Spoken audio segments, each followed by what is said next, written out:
നമസ്കാരം. My divine വർഷിപ്പിലേക്ക് എല്ലാവർക്കും സ്വാഗതം.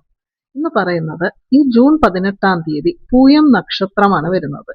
ജൂൺ 18 എന്ന് പറയുന്നത് വ്യാഴാഴ്ചയാണ്. വ്യാഴാഴ്ചയും പൂയം നക്ഷത്രവും ഒന്നിച്ചു വരുമ്പോൾ ഗുരു പുഷ്യാമൃത യോഗം എന്നാണ് പറയാറുള്ളത്. ഈ ഒരു പൂയം നക്ഷത്രത്തിന്റെ പ്രത്യേകത എന്ന് പറയുന്നത് ഏതൊരു കാര്യവും നമുക്ക് തുടങ്ങുന്നതിന് വളരെ നല്ലൊരു ദിവസമാണ്. മാത്രമല്ല നമ്മൾ ചെയ്യുന്ന നാമജപം, വഴിപാടുകൾ, പൂജകൾ ഇതിനൊക്കെ തന്നെ മറ്റ് ദിവസങ്ങളിലേക്കാൾ കൂടുതൽ ഫലവും അതുപോലെ തന്നെ നമ്മുടെ കർമ്മവിനകൾ കുറയ്ക്കുകയും ചെയ്യുന്ന ഒരു നക്ഷത്രം കൂടിയാണ്. ഈ ഒരു ദിവസം നമ്മൾ ചെയ്യുന്ന ദാനങ്ങൾക്കൊക്കെ തന്നെ മറ്റ് ദിവസങ്ങളിൽ ചെയ്യുന്നതിനേക്കാൾ കൂടുതൽ ഫലവും ലഭിക്കും. പൂയം നക്ഷത്രം എന്ന് പറയുന്നത് കർക്കിടകം രാശിയിലുള്ള നക്ഷത്രമാണ്. ഈ ഒരു നക്ഷത്രത്തിൽ ഗുരു ഭഗവാൻ വളരെയധികം ബലവാനായി നിൽക്കുന്ന ഒരു നക്ഷത്രം കൂടിയാണ്. അതുകൊണ്ടാണ് ഈ ഒരു ദിവസം നമ്മൾ ചെയ്യുന്ന എല്ലാവിധത്തിലുമുള്ള കാര്യങ്ങൾക്ക്, പ്രത്യേകിച്ചും നാമങ്ങൾ ചൊല്ലുന്നതാണെങ്കിലും പൂജകൾ ചെയ്യുന്നതാണെങ്കിലും ഒക്കെ മറ്റ് ദിവസങ്ങളിൽ ഒന്നും പൂജകളോ നാമങ്ങളോ ഒന്നും ചെയ്യാൻ ഒന്നിനും സാധിച്ചില്ല എന്നുണ്ടെങ്കിൽ പോലും പൂയം നക്ഷത്ര ദിവസം ഒരു കാരണവശാലും മിസ് ചെയ്യാതിരിക്കുക. കാരണം അന്നത്തെ ഫലം മറ്റു ദിവസങ്ങളിലേക്കാൾ കൂടുതൽ ഫലമാണ്. പ്രത്യേകിച്ചും വ്യാഴാഴ്ച വരുന്നത് കൊണ്ട് തന്നെ, വ്യാഴാഴ്ച എന്ന് പറയുന്നത് ഗുരുഭഗവാന്റെ ദിവസമാണ്. അപ്പോൾ ആ വ്യാഴാഴ്ച ഗുരുഹോരയിൽ പൂയം നക്ഷത്ര വഴിപാട് ചെയ്യാൻ സാധിക്കും എന്നുണ്ടെങ്കിൽ വളരെ നല്ലതാണ്. ഇപ്രാവശ്യത്തെ സമയം എന്ന് പറയുന്നത് 17 ബുധനാഴ്ച ഉച്ചയ്ക്ക് 1:37 മുതൽ പൂയം നക്ഷത്രം ആരംഭിക്കും. 18 വ്യാഴാഴ്ച രാവിലെ 11:30 വരെ മാത്രമേ പൂയം നക്ഷത്രമുള്ളൂ. അതുകൊണ്ട് തന്നെ വ്യാഴാഴ്ച രാവിലെ 11:30 തന്നെ പൂയം നക്ഷത്ര വഴിപാടുകളൊക്കെ ചെയ്യേണ്ടതാണ്. രാവിലെയുള്ള ഗുരുഹോരയിൽ ചെയ്യാൻ സാധിക്കും എന്നുണ്ടെങ്കിൽ വളരെ നല്ലത്. വ്യാഴാഴ്ച ഗുരുഹോര വരുന്നത് രാവിലെ 6 മണി മുതൽ 7 മണി വരെയുള്ള സമയമാണ്. കറക്റ്റായിട്ട് പറയുകയാണെങ്കിൽ രാവിലെ സൂര്യോദയം മുതൽ ഉള്ള ആദ്യത്തെ 1 മണിക്കൂർ സമയമാണ് ഗുരുഹോര. ഉച്ചയ്ക്കും ഗുരുഹോരയുണ്ട്, പക്ഷെ അപ്പോഴേക്കും പൂയം നക്ഷത്രം കഴിയും. അതുകൊണ്ട് തന്നെ രാവിലെ 11:30 തന്നെ ചെയ്യാൻ ശ്രമിക്കുക. ഗുരുഭഗവാന്റെ പൂർണ്ണ അനുഗ്രഹം ലഭിക്കുന്ന ഒരു ദിവസമാണ് വ്യാഴാഴ്ചയും പൂയം നക്ഷത്രവും ഒന്നിച്ചു വരിക എന്ന് പറയുമ്പോൾ. പൂയം നക്ഷത്രം ഏതൊരു ദിവസം വന്നാലും അതിന് അതിൻ്റെതായിട്ടുള്ള ഒരു ഫലം നമുക്ക് ലഭിക്കും. എന്നാൽ വ്യാഴാഴ്ച കൂടി വരുന്നത് കൊണ്ട് തന്നെ വളരെ നല്ല ഫലങ്ങൾ ലഭിക്കും. നമുക്കറിയാം, ഗുരുഗ്രഹത്തിന്റെ അനുഗ്രഹവും കടാക്ഷവും ലഭിച്ചാൽ കോടി ദോഷങ്ങളും മാറിക്കിട്ടും എന്നുള്ളതാണ്. എത്ര വലിയ ദോഷങ്ങൾ ഉണ്ടെങ്കിലും ഗുരുഗ്രഹത്തിന്റെ അനുഗ്രഹമുണ്ടെങ്കിൽ അതെല്ലാം തന്നെ മാറിക്കിട്ടും. പൂയം നക്ഷത്രത്തിന്റെ ചിഹ്നങ്ങൾ എന്ന് പറയുന്നത് താമരയും ശംഖുമാണ്. അതുകൊണ്ട് തന്നെ ഇപ്രാവശ്യത്തെ പൂയം നക്ഷത്രം വ്യാഴാഴ്ച കൂടി വരുന്നത് കൊണ്ട് ശംഖ് വെച്ച് പൂജ ചെയ്യുന്നത് വളരെ വളരെ നല്ലതായിരിക്കും. വീട്ടിൽ ശംഖുള്ളവരൊക്കെ തന്നെ ആദ്യം ശംഖെടുത്ത് റോസ് വാട്ടർ കൊണ്ടൊന്ന് അഭിഷേകം ചെയ്ത്, അല്ലെങ്കിൽ റോസ് വാട്ടർ കൊണ്ട് ശംഖൊന്ന് ക്ലീൻ ചെയ്തിട്ട് ഒരു പ്ലേറ്റോ അല്ലെങ്കിൽ വാഴയിലയോ എടുത്ത് അതിൽ പച്ചരി ഇട്ട്, പച്ചരിയിൽ കുറച്ച് മഞ്ഞൾപ്പൊടി കൂടി ചേർക്കണം. കാരണം അവിടെയും നമ്മൾ എന്തിനാണ് മഞ്ഞൾ ചേർക്കുന്നതെന്ന് പറഞ്ഞാൽ, മഞ്ഞൾ എന്ന് പറയുന്നത് ഗുരുഗ്രഹവുമായി റിലേറ്റഡ് ആയിട്ടുള്ള ഒരു വസ്തുവാണ്. അതുകൊണ്ടാണ് മഞ്ഞൾപ്പൊടി കൂടി ആ അരിയിൽ ചേർത്ത്, അരിയും മഞ്ഞളും കൂടി മിക്സ് ചെയ്ത് വേണം വാഴയിലയിലോ അല്ലെങ്കിൽ പ്ലേറ്റിലോ ഇടേണ്ടത്. ഇവിടെ അരി എന്ന് പറയുമ്പോൾ നമുക്കറിയാം ചന്ദ്രഗ്രഹത്തിനെയാണ് റെപ്രസെന്റ് ചെയ്യുന്നത്.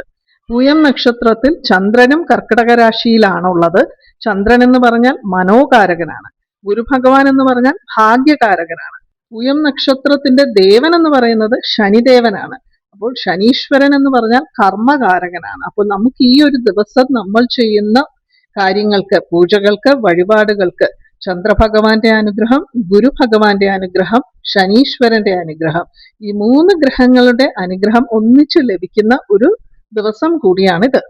അപ്പോൾ എങ്ങനെയാണ് ഇപ്രാവശ്യം ശംഖ് കൊണ്ട് പൂജ ചെയ്യേണ്ടതെന്ന് പറഞ്ഞാൽ, ശംഖാണ് നമ്മളവിടെ വെക്കുന്നതെങ്കിലും ചൊല്ലേണ്ട നാമം എന്ന് പറയുന്നത് ശ്രീവത്സ വക്ഷസം ശ്രീശം ശ്രീലോലം ശ്രീകരഗ്രഹം ശ്രീമന്തം ശ്രീനിധിം ശ്രീത്യം ശ്രീനിവാസം ഭജാമിഹം. ഇത് ഞാൻ ഓൾറെഡി പറഞ്ഞിട്ടുള്ള നാമമാണ്. മൈ ഡിവൈൻ വർഷിപ്പ് പൂയം നക്ഷത്ര വഴിപാട് എന്ന് എൻ്റർ ചെയ്ത് കഴിഞ്ഞാൽ നിങ്ങൾക്ക് എങ്ങനെയാണ് ആ പൂജ ചെയ്യേണ്ടത് എന്നുള്ളതിനെ കുറിച്ചൊക്കെ തന്നെ പറഞ്ഞിട്ടുണ്ട്. ഇവിടെ നമുക്ക് ആ ശംഖിൽ നമ്മൾ വെക്കേണ്ടത് താമരപ്പൂവാണ്. സാധാരണ നമ്മൾ പച്ചരിയിൽ താമര വരയ്ക്കുകയാണ് ചെയ്യുന്നത്. ഇവിടെ നമ്മൾ ശംഖ് വെച്ചാണ് പൂജ ചെയ്യുന്നത്. ആദ്യം വാഴയിലയോ പ്ലേറ്റോ ഇട്ട് മഞ്ഞൾപ്പൊടി ചേർത്ത് പച്ചരി ഇട്ടു, അതിനു മുകളിലാണ് ശംഖ് വെക്കുന്നത്. ശംഖ് ആദ്യം തന്നെ അഭിഷേകം ചെയ്ത് വേണം എടുക്കേണ്ടത്.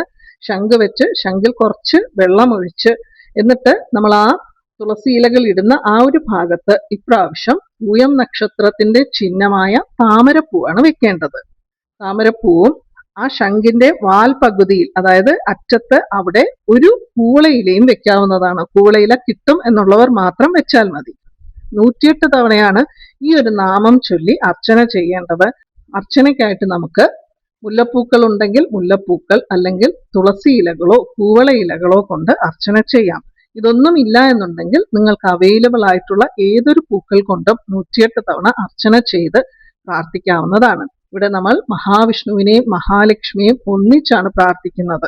ഈ ഒരു നാമത്തിന്റെ അർത്ഥമൊക്കെ ഞാൻ ഓൾറെഡി പറഞ്ഞിട്ടുള്ളത് കൊണ്ട് വീണ്ടും റിപ്പീറ്റ് ചെയ്യുന്നില്ല.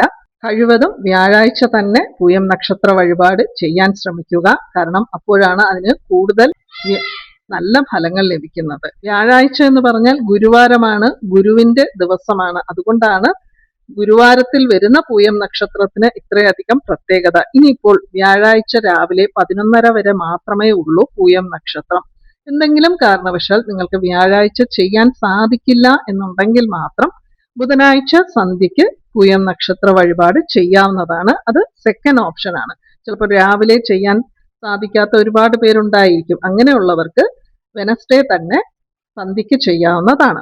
ഇനി ഞാൻ പറയുന്നത് മഹാലക്ഷ്മിയുടെ അനുഗ്രഹം ലഭിക്കുന്നതിന് വേണ്ടി തയ്യാറാക്കുന്ന ഒരു തിലകത്തെ കുറിച്ചാണ്. മഹാലക്ഷ്മി വശ്യ തിലകം.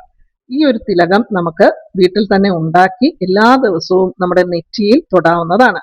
സാധാരണ നമ്മൾ ചന്ദനമൊക്കെ ഉണ്ടാക്കിയാൽ നമ്മുടെ നെറ്റിയിൽ കുറി പോലെയാണ് തൊടുന്നത്. എന്നാൽ ഈ ഒരു തിലകം എങ്ങനെയാണ് തൊടേണ്ടതെന്ന് പറഞ്ഞാൽ, നമ്മുടെ 2 പിരികത്തിനും നടുക്കായി നമ്മൾ പൊട്ടിടുമല്ലോ. അപ്പോൾ ആ പൊട്ടിടുന്ന ഭാഗത്ത് 2 പിരികത്തിനും മധ്യത്തിലായിട്ട് വേണം ഇടേണ്ടത്. ആദ്യം തന്നെ ആ തിലകം രാവിലെ കുളിച്ച് വിളക്ക് കൊളുത്തി ആ തിലകം ഇടാവുന്നതാണ്. അതിനുശേഷം അതിന് പുറത്ത് നമുക്ക് സ്ഥിരമായി വെക്കുന്ന സ്റ്റിക്കർ ബിന്ദിയാണെങ്കിൽ അത് ഒട്ടിച്ചു വെച്ചാൽ മാത്രം മതി. എന്നാണ് ഇത് ഉണ്ടാക്കേണ്ടത്, എങ്ങനെയാണ് ഉണ്ടാക്കേണ്ടതെന്ന് നോക്കാം. ഇത് നമുക്ക് വെള്ളിയാഴ്ച ദിവസങ്ങളിൽ ഉണ്ടാക്കുന്നത് വളരെ നല്ലതാണ്. അതുപോലെ തന്നെ പൂയം നക്ഷത്രം വരുന്ന ദിവസവും ഇത് ഉണ്ടാക്കാവുന്നതാണ്. പൂയം നക്ഷത്രം ഇപ്രാവശ്യം വ്യാഴാഴ്ച വരുന്നത് കൊണ്ട് തന്നെ വ്യാഴാഴ്ച വരുന്ന ഗുരുഹോരയിൽ, അതായത് രാവിലത്തെ ആ 1 മണിക്കൂർ സമയത്ത് ഉണ്ടാക്കാം. അങ്ങനെ അല്ല എന്നുണ്ടെങ്കിൽ വെള്ളിയാഴ്ചകളിൽ ഉണ്ടാക്കാം. ഏത് വെള്ളിയാഴ്ചയും ഉണ്ടാക്കാം. വെള്ളിയാഴ്ച ഉണ്ടാക്കുമ്പോൾ ശുക്രഹോര സമയത്ത് വേണം ഇതുണ്ടാക്കേണ്ടത്. ശുക്രഹോര രാവിലെയുള്ള ശുക്രഹോരയിലോ അല്ലെങ്കിൽ സന്ധ്യയ്ക്ക് രാത്രി 8 മണി മുതൽ 9 മണി വരെയുള്ള ശുക്രഹോരയിലോ ഏതൊരു സമയത്തും ഉണ്ടാക്കാവുന്നത്. ഇനി ഇതിനായിട്ട് വേണ്ട വസ്തുക്കൾ എന്ന് പറയുന്നത് പുനുക്. പുനുക് എല്ലാവർക്കും തന്നെ അറിയാവുന്ന കാര്യമാണ്. അപ്പോൾ പുനുക് വേണം. രണ്ടാമതായി കുങ്കുമപ്പൂ. കുങ്കുമപ്പൂ എല്ലാവർക്കും അറിയാവുന്നതാണ്. പിന്നെ പച്ചക്കർപ്പൂരം നമുക്ക് അങ്ങാടി കടകളിലൊക്കെ തന്നെ ലഭിക്കും. പിന്നെ നമുക്ക് വേണ്ടത് ശുദ്ധമായ തേനാണ്. ഓർഗാനിക് തേൻ തന്നെ വാങ്ങാൻ ശ്രമിക്കുക.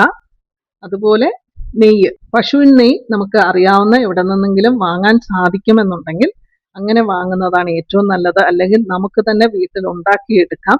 കവർ പാലിന്റെ വെണ്ണ എടുത്തുണ്ടാക്കുന്ന നെയ്യ് ഉപയോഗിക്കരുത്. കാരണം അത് മിക്സ് ആയിരിക്കും.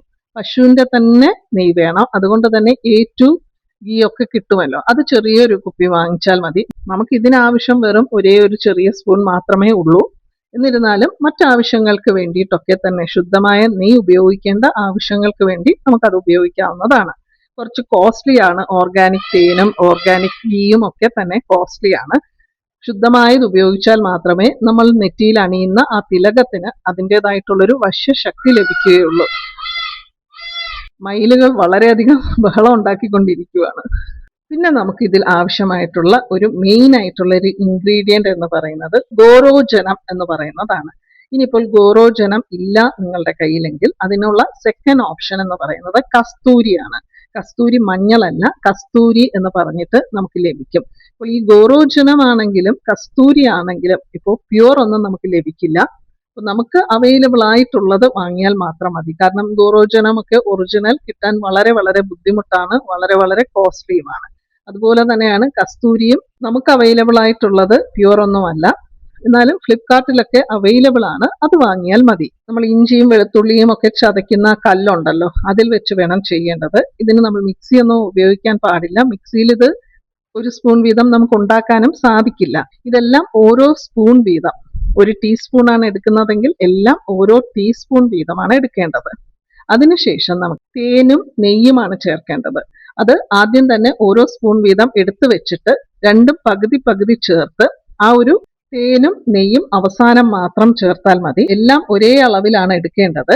തേനും നെയ്യും ചേർക്കുമ്പോൾ വളരെ സൂക്ഷിച്ചു വേണം ചേർക്കേണ്ടത്. കൂടിപ്പോയാൽ ലിക്വിഡ് ഫോമിലായി പോകും. ഒരു സോളിഡ് ഫോമും അല്ല, എന്നാൽ ഒരു ലിക്വിഡ് ഫോമും അല്ലാത്ത മധ്യത്തിൽ വേണം നിൽക്കേണ്ടത്. നമുക്ക് എന്നും തൊട്ട് ഇടേണ്ട ആ ഒരു ഫോമിലായിരിക്കും. അത് നമുക്ക് അരച്ചു വരുമ്പോൾ തന്നെ നമുക്ക് മനസ്സിലാകും. ഈ കൺമഷിയൊക്കെ ഉണ്ടാക്കുമ്പോൾ നമ്മൾ കരിയെടുത്ത് അതിൽ എണ്ണ ചാലിച്ച് എടുക്കുന്ന ആ ഒരു പരുവമുണ്ടല്ലോ, അത്രയും മാത്രം മതി.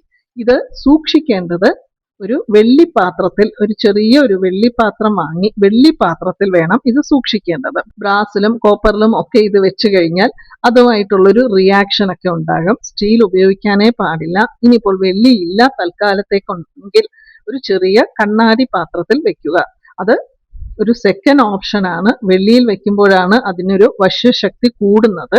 അത് പിന്നീട് ഒരു വെള്ളി പാത്രമൊക്കെ വാങ്ങാൻ ശ്രമിച്ചാൽ മതി. ചെറിയ വെള്ളി ബോക്സുകൾ കിട്ടും വാങ്ങാനായിട്ട്. അതിൽ വേണം ഇത് വെക്കേണ്ടത്. അപ്പോൾ ആദ്യം നമ്മൾ ഉണ്ടാക്കുമ്പോൾ ഒരു കണ്ണാടി പാത്രത്തിൽ സൂക്ഷിച്ചു വെക്കാവുന്നതാണ്. ഇത് കേടായി പോകില്ല ഒരിക്കലും. എത്ര കാലം വേണമെങ്കിലും ഇരിക്കും എന്ന് കരുതി ഒരുപാട് ഉണ്ടാക്കേണ്ട ആവശ്യമില്ല. ഇത് മാസത്തിൽ ഒരിക്കൽ എപ്പോഴും ഉണ്ടാക്കുന്നതാണ് ഏറ്റവും നല്ലത്. മാസത്തിൽ ഒരു വെള്ളിയാഴ്ച നോക്കി ഇത് ഉണ്ടാക്കി വെക്കാവുന്നതാണ്. ഇനി ഇത് നമ്മൾ എങ്ങനെയാണ് ഇത് ഉപയോഗിക്കേണ്ടതെന്ന് പറഞ്ഞാൽ, രാവിലെ കുളിച്ച് വിളക്ക് കൊളുത്തിയതിനു ശേഷം നമ്മുടെ മോതിര വിരൽ കൊണ്ട് ഈ ഒരു തിലകം തൊട്ടിട്ട് അത് ആദ്യം നമ്മുടെ വീട്ടിലെ മഹാലക്ഷ്മിയുടെ നെറ്റിയിൽ ഒന്ന് തൊടുക. അതിനുശേഷം നമ്മുടെ നെറ്റിയിൽ തൊടണം. അപ്പോൾ ആദ്യം മഹാലക്ഷ്മിയുടെ നെറ്റിയിൽ തൊടുമ്പോൾ ചൊല്ലേണ്ട നാമം എന്ന് പറയുന്നത് ഓം ശ്രീം ഹ്രീം ക്ലീം മഹാലക്ഷ്മിയെ നമ. ഈ ഒരു നാമം ചൊല്ലിക്കൊണ്ട് വേണം മഹാലക്ഷ്മിയുടെ നെറ്റിയിൽ ഈ തിലകം തൊടേണ്ടത്. ജസ്റ്റ് ഒന്ന് തൊട്ടാൽ മതി. കാരണം എല്ലാ ദിവസവും ചെയ്യുന്നത് കൊണ്ട് ഒരുപാട് തിലകം ദേവിയുടെ ഫോട്ടോയിൽ വെക്കേണ്ട ആവശ്യമില്ല. ജസ്റ്റ് ഒന്ന് തൊട്ട് ബാക്കി മുഴുവൻ നമ്മുടെ നെറ്റിയിലാണ് വെക്കേണ്ടത്. ഈ ഒരു നാമം ചൊല്ലുന്നത് വളരെ ഇമ്പോർട്ടൻ്റ് ആണ്. ദേവിയുടെ നെറ്റിയിൽ അത് നമ്മൾ ആ മോതിര വിരൽ വെച്ച് അത് തൊട്ടുകൊണ്ട് ഈ ഒരു നാമം ചൊല്ലുക. എന്നിട്ട് നമ്മുടെ നെറ്റിയിലേക്ക് പുരികത്തിന് മധ്യത്തിലായിട്ട് ജസ്റ്റ് ഒരു ഡോട്ടായിട്ട് ഇട്ടാൽ മാത്രം മതി. ഇതെല്ലാ ദിവസവും ഫോളോ ചെയ്യാവുന്നതാണ്. ഇത് ഉണ്ടാക്കുന്നത് ഇപ്പോൾ പൂയം നക്ഷത്രം വ്യാഴാഴ്ച വരുന്നത് കൊണ്ട് ആ ഒരു ദിവസം ഉണ്ടാക്കാം ഗുരുഹോരയിൽ, അല്ലെങ്കിൽ വെള്ളിയാഴ്ച വരുന്ന ശുക്രഹോരയിൽ ഉണ്ടാക്കി വെക്കാവുന്നതാണ്. ഈ ഒരു തിലകം നമുക്ക് എപ്പോഴും ധനവരവ് ഉണ്ടാകുന്നതിനും മഹാലക്ഷ്മിയുടെ അനുഗ്രഹം ഉണ്ടാകുന്നതിനും വേണ്ടിയാണ് നെറ്റിയിൽ തൊടുന്നത്. എല്ലാവർക്കും ഈ വീഡിയോ ഇഷ്ടപ്പെട്ടു എന്ന് വിശ്വസിക്കുന്നു. വീണ്ടും മറ്റൊരു വീഡിയോയുമായി കാണാം. നന്ദി, നമസ്കാരം.